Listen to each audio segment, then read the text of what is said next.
What's up, family? Well, college and NFL football season is underway, and I had to do at least one show from my alma mater, Virginia Union University, right here in Richmond, Virginia. So let's go. This is Going the Distance. Yeah. I'm always ready when it's game time. Hustle in my blood, I'ma make mines. Where I'm trying to go, it's gonna take time. You can earn your respect, I'ma take mine. In that lane of my own, I'm in the zone. Hello and welcome to Going the Distance, where we share stories of faith, sports, and everything in between. But right now, we are on the campus of Virginia Union University, my alma mater. You know, those hallowed grounds and dear old walls, may they forever be, dear Union, I still love thee. For many of us, college is where we are shaped and molded into the people God wants us to be. But for Alabama quarterback Tua Tagovailoa, he's being shaped and molded before millions every week. But he is up for the challenge. Here's my good friend and colleague, Tom Berry.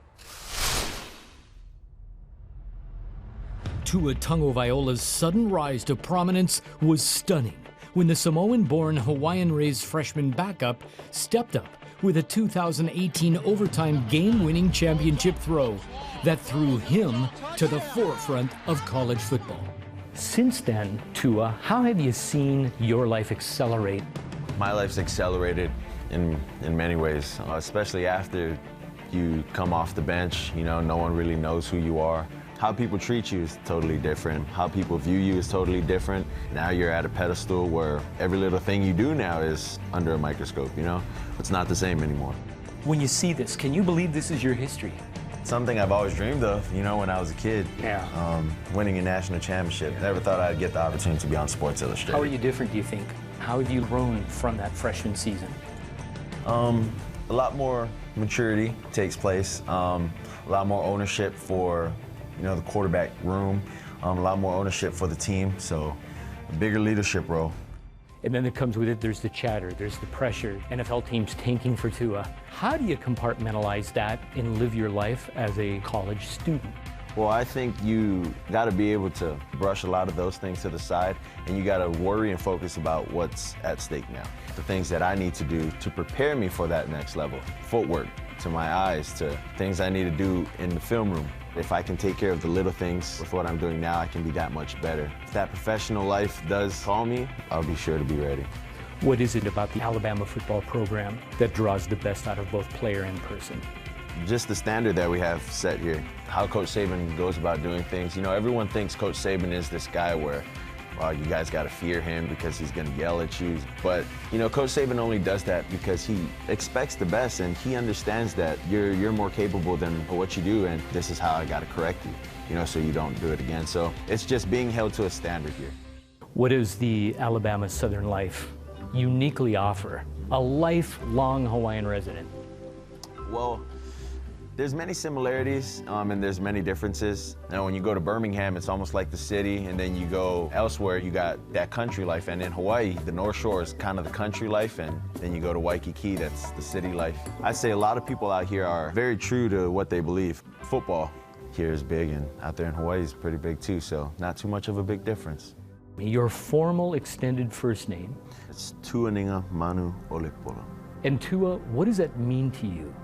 When I was little, asking my parents what it meant, Tuaninga was this bird. So Manu in Samoan is bird, and Pola in Samoan is mountain. So this bird who circles the mountain is just the protector of it.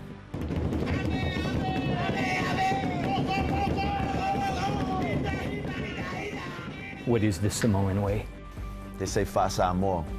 Samoan way is respect. Respect is the biggest thing in our culture. Our dad always told us growing up, people will always remember you from the way you walk, from the way you talk, and from the way you hold yourself. And that doesn't go just for you, but it goes towards representing your family as well. The Samoan devotion to family is revered. How do you explain that value to teammates, to friends whose family life is broken? It's a lot harder to explain it to them, only because it just comes natural to us. And so I'd say every time my family's around, just being able to love on each other, those guys being able to look and see, you know, how we treat one another, our brothers, our sisters, our moms, and our dads. You know, being able to treat them with respect. It's all about giving back and being obedient.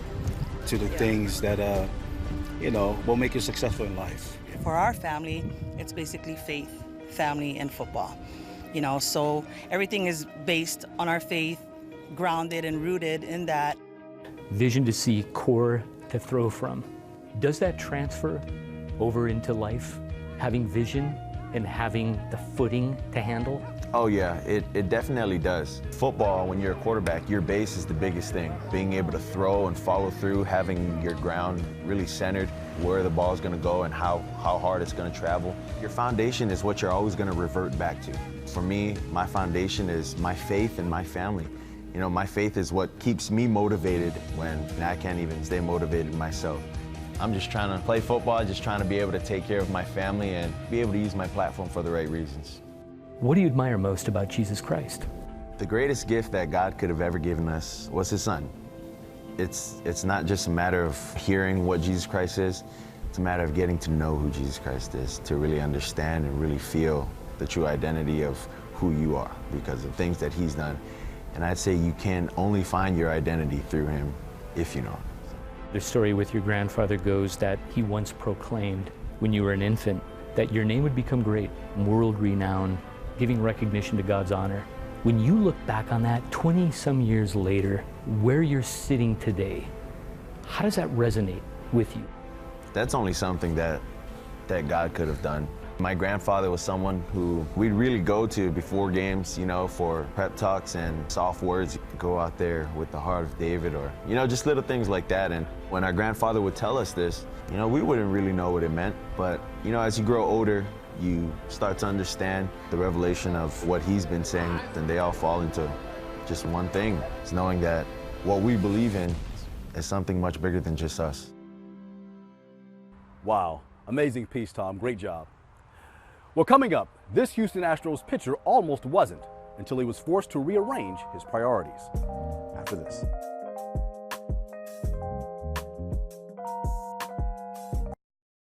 As the world watches from the outside, it's a big diplomatic tug of war here in the Middle East. Go inside the story with Jerusalem Dateline. Israeli archaeologists are talking about a discovery that could change the thinking about the Temple Mount. Join CBN Jerusalem Bureau Chief Chris Mitchell and get the biblical perspective on the events shaping the world. It's what starts in Israel, then ends up going to other places. Watch Jerusalem Dateline, Friday night at 9:30 on the CBN News Channel. Orphans Promise is committed to loving and serving at-risk children, to helping keep families together, and to creating opportunities for strong and sustainable communities around the world. We're working in over 60 countries around the world, and with your help, we can do even more. There's an old African proverb I love that says, if you want to run fast, run alone. But if you want to run far, run together. At Orphans Promise, we want to run far so we can touch the lives of as many orphaned and vulnerable children as possible. But we don't want to go alone. We're out to change the world, one child, one family, one community at a time. Will you join us?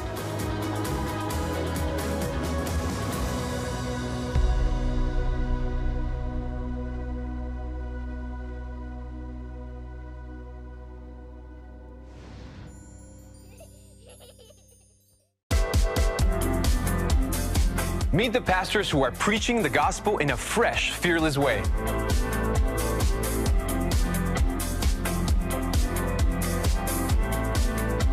I'm Roberto Torresadillo. Join me each week for Next Gen Voices.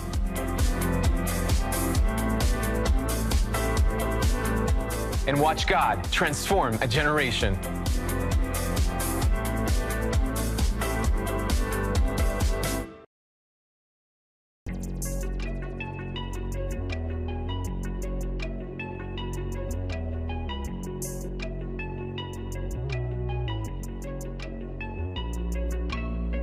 Well, welcome back.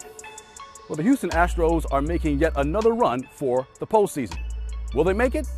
I don't know, but I do believe that either the Astros or the New York Yankees will make it to the Fall Classic. For the Astros, having a healthy reliever, Will Harris, is a must. He has been killing it from the mound over the past few weeks, and I think it has a lot to do with his priorities. Take a look.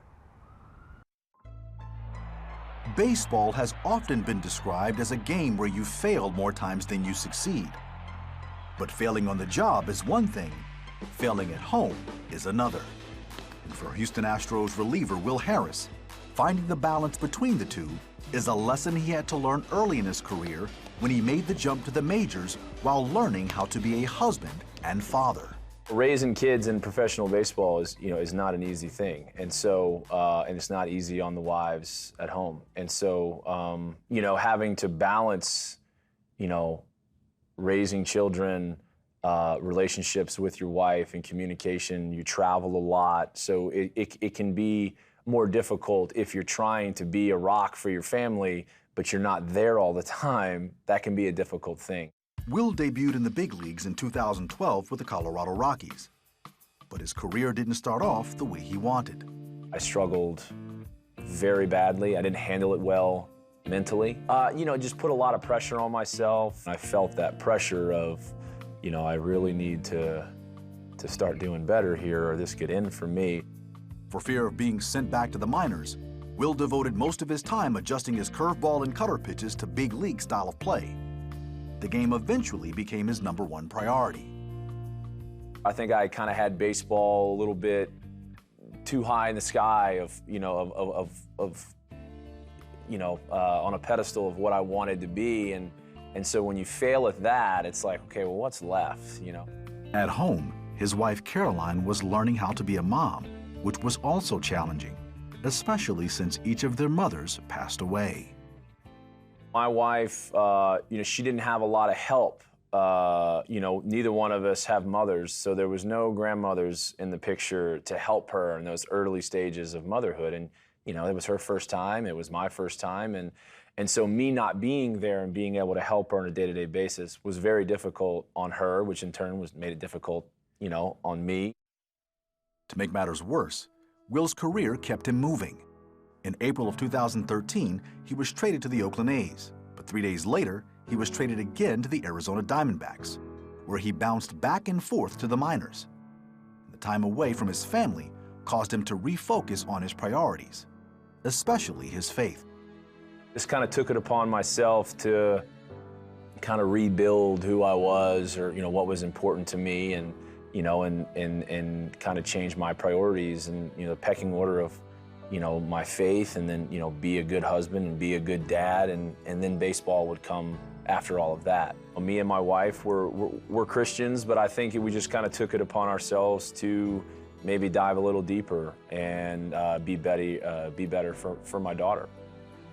Prioritizing their faith helped Will and Caroline embrace the ebb and flow of professional baseball. We finally got to the point where it was like, whatever's going to happen, we're going to do it together. We're not going to be separated anymore. And so when I got sent down again to Reno, they came with me, and we got an apartment. I wasn't living in hotels anymore. It was like, that's wherever we're going, we're going to do it together. And we moved in our apartment, and that day, that apartment we moved into, it was underneath a billboard sign on the interstate, and it was a picture of Jesus, and it said, "Trust in the Lord." And it was one of those moments where we both saw it and was like, we're doing the right thing. With a new perspective, Will's career began to take off. In 2015, he signed with Houston. 2 seasons later, he became a World Series champion. Now, as he heads further into this season, he understands the importance of keeping his relationship with Christ above everything else. It's the center, man. It's the rock that it's an everlasting relationship. It's there all the time. And I think people think that like the leap of faith that you take in the Lord is like this giant canyon you have to jump over. And it's not. It's just slow steps that you can take in your faith and your Christianity, and it'll grow over time. If it's a commitment that you can make and stay true to it and have belief in it and have faith that this is the right way, your life will just be so much more fulfilled than it was before. Wow. Will said your life will be much more fulfilled with Christ in it. Wow, he nailed it with that. Some of us are out here chasing dreams, wondering why things aren't turning out the way we thought they should. Well, consider what it says in John 15:5, where Jesus says, I am the vine, you are the branches. But if you skip down to verse 7, he says, if you remain in me and I in you, ask whatever you wish and it will be done for you. So, trust the process, God's process. We'll be right back.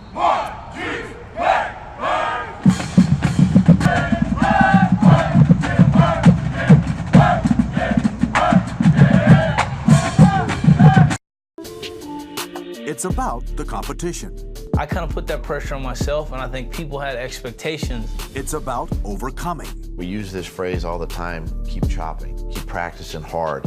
It's about going the distance. You know, I think as a father, it's my job, you know, to lead. Just be the best husband and father I can be. Watch Going the Distance with Shawn Brown Saturday night at 7:30 on the CBN News Channel. Woohoo! Hi, Superbook fans. Here's something else you'll love. It's the new Superbook Bible app. It's packed with games, activities, and Superbook episodes that you can watch for free. Oh, no! There's trivia, a fun daily devotional, and answers to your Bible questions. Plus, an easy-to-understand Bible the whole family will enjoy. You can even create your own Superbook character. Ta-da! Whoa! Millsburg Falls man, come. Sorry, pardon me. Sorry, excuse me. Ouch! Are you getting this? Earn super points to win daily prizes, too. And so much more! Time to get back to my adventures. See you soon! It's the new Superbook Bible app. Free downloads on iTunes, Google Play, and Amazon.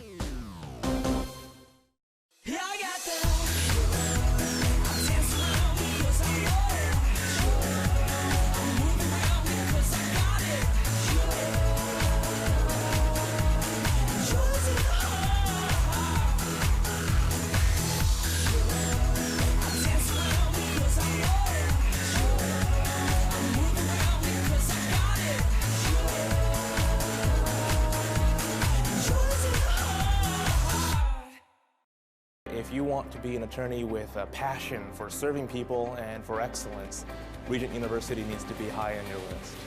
Regent's award-winning law school doesn't just create lawyers. We create leaders, judges, prosecutors and defense lawyers, civil litigators, and leaders in government.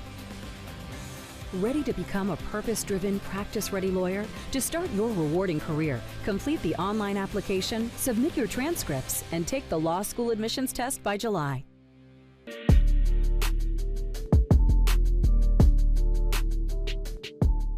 Well, this is Gamma Chapter, and we're cold as ice. We're going to kick this show for the A. Bye. Ice, ice, ice. Well, this is Gamma Chapter, and we're cold as ice. We're going to kick this show for the A. Bye. Ice, ice, ice. Well, this is Gamma Chapter, and we're cold as ice. We're going to kick this show for the A. Bye. Ice, ice, ice. Well, this is Gamma Chapter, and we're cool. This ice. We're going to kick this show for the A. Bye. All right, okay. That's enough. I can't take no more. Well, welcome back. Woo! The art of fraternity and sorority stepping is bringing together a group of individuals, creating a series of beats, and creating a beautiful sound. Well, my next interview is about a guy who knows better than most how to pull together a team. He's a two-time winning Super Bowl champion, first as a player, and then he became the first African-American head coach to win a Super Bowl. Of course, I'm talking about Hall of Famer Tony Dungy. In his new book, The Soul of a Team, Hall of Fame coach Tony Dungy creatively gives some insight on what really matters when creating and motivating a team. Coach Dungy joins us now via Skype. Coach, it is so good to be with you. Hey, Shawn, great to be with you again. Thank you. What made you want to write this latest book, The Soul of a Team? Well, I get asked a lot about team building, about chemistry, about putting together a winning climate. How can you create that? Not necessarily even for an athletic team, but in a business, in an office, in a home. So I thought we would take a shot at just looking at biblical principles that apply to any group that's trying to come together and achieve something together. And that's where the idea came from. Wow, and of course, you know a little something about that. But one of the things, a little bit. One of the things I found interesting in the book is that you point out that talent isn't always enough when selecting members for a team or even a job. Everyone kind of looks at that and thinks, well, if I get the best ingredients, if I put 10 people together that are just excellent at what they do, then automatically we're going to have a great, smooth running unit. And that's not necessarily the case. I was a head coach in Indianapolis for 7 years, and our 7 teams there, the team that won the Super Bowl was probably number 5, maybe number 4 in terms of talent, but it certainly wasn't the most talented one. It was the one that had the chemistry, the unity, the togetherness, all the things that you need to be successful. What's cool, I also began thinking when I was reading the book, is that you say the word soul, and soul is on the title, but what I was hearing also was culture, because it seems like soul and culture are very similar. How important do you think it is, or think soul and culture is, culture is within an organization, whether it's a sports team or not? Yeah, that soul has a lot of different meanings. It conjures up a lot of thoughts in people's mind, but it's what's inside of you, what's really down deep. And I think that's the key to any team, any organization, any structure. It's what is really the thing that's holding you together and pushing you forward. And that's what we wanted to get at in the book, that has to be something special in order for you to be successful. Who should create that culture? Should it happen at the top, in the middle? Where should that culture or that soul start? Who gets the ball rolling on that? Well, the acronym is actually 4 ingredients of soul. S is selflessness, and the opposite of being selfish.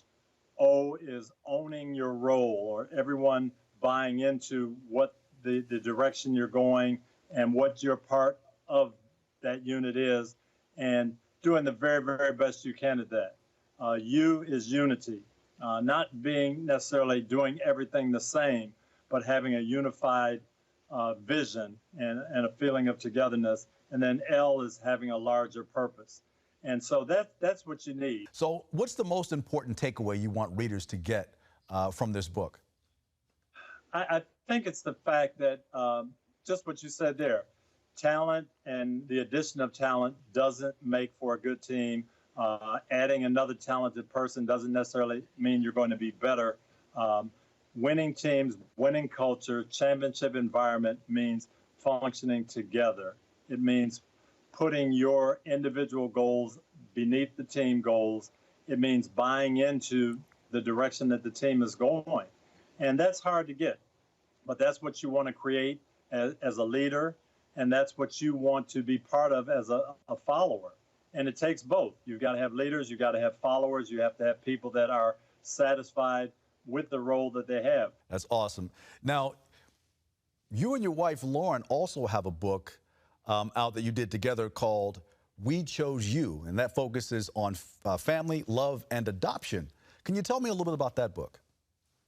Yeah, that is really my wife's passion, her heart, and a project that she spearheaded. We've written a series of children's books that deal with young people and lessons that they have to learn, and parents and coaches and other adults helping them through it.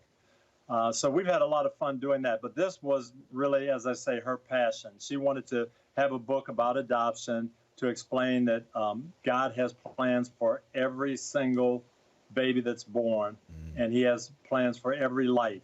And so for some people, that's planting them in a different family, and that should be something that's embraced. That should be something that the children don't wonder about, what happened to me? Why did my parents give me away? No, you were chosen, and God took you into a different family that loves you and wants to see you flourish, but it's all part of God's plan. So it was really fun to do it with her and to just watch how this story came alive. Wow, that's fantastic, man. You guys are busy, man. Listen, the name of this show is Going the Distance, and even though, the career side of football is over, but you're still going the distance, trying to maximize what God has given you, and that's just phenomenal. I applaud you and Lauren. I mean, she's doing triathlons? She is. She is something, and she won't let me give away her age, but she is, we have 10 children. She's participating in these marathons and triathlons. She's doing a lot in our church and volunteering and working. But I think we both believe that, God gave us a platform, gave us a tremendous platform. He gave us visibility. And there's things that we can do with the roles that we have to help God's team, God's kingdom. And we need to do that. If we want the team to be successful, we've got to do our part, and that's what we've tried to do. Wow. I mean, just classy guy. Tony said the keys to success are S, selflessness, O, owning your role on the team, U for unity, and L, believing in something larger, having a larger purpose. Well, you can find The Soul of a Team and We Chose You on Amazon and bookstores across the country. So go pick it up. We'll be right back after this.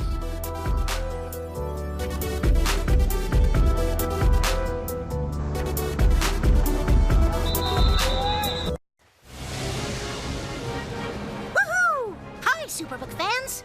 Here's something else you'll love. It's the new Superbook Bible app. It's packed with games, activities, and Superbook episodes that you can watch for free. Oh, no! There's trivia, a fun daily devotional, and answers to your Bible questions. Plus, an easy-to-understand Bible the whole family will enjoy. You can even create your own Superbook character. Ta-da! Whoa! No Spur Falls, man. Come. Sorry, pardon me. Sorry, excuse me. Ouch! Are you getting this? Earn super points to win daily prizes, too. And so much more! Time to get back to my adventures. See you soon. It's the new Superbook Bible app. Free downloads on iTunes, Google Play, and Amazon.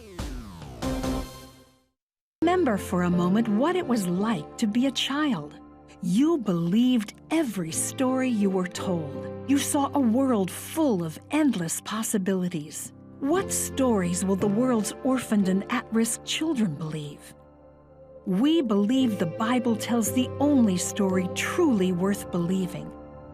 We believe that every child should have the opportunity to dream, the chance to take challenges and turn them into possibilities, the chance to stand on the promises of God, to recognize their place in the greatest story ever told. They have their whole lives ahead of them. Theirs is a world of endless possibilities. They are looking for a story to believe. We will tell them that story. Will you join us?